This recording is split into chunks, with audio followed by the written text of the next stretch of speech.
In this episode, we're taking a look at how you can use Google Hangouts in your business.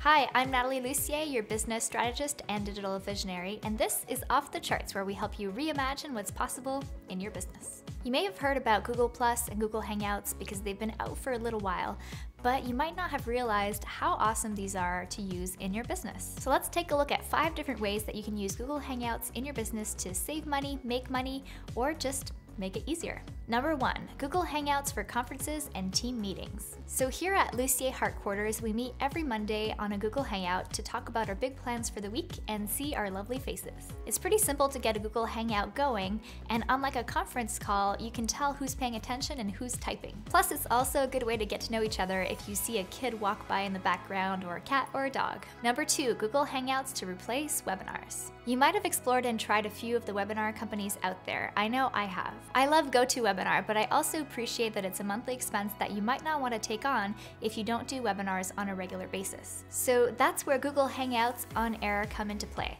You use it just like if you were running a webinar, except that the good thing is people don't need to download any software to attend. It just happens in their browser. Oh, and did I mention that it's free? Your Hangout is recorded for you and then gets turned into a video on your YouTube account.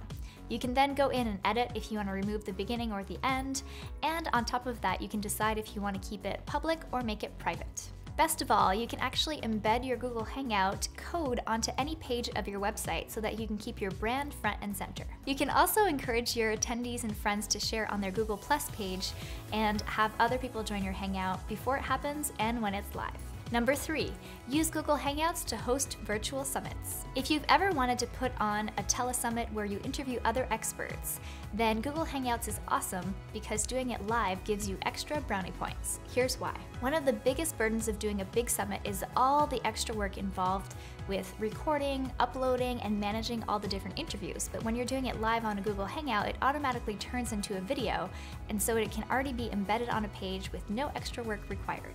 Also, depending on your business model for your summit, you can totally have the videos available for free, and then when you're done and you want to move into the paid version of the summit, you can just flip the switch and make them private. Plus, when you're doing a Google Hangout live with your expert and your attendees, there can be way more engagement and people can ask questions live. Number 4, Google Hangouts to demonstrate software and do video tutorials. I did this just a couple of months ago when I wanted to demonstrate our Pop-Up Ally plugin to the world.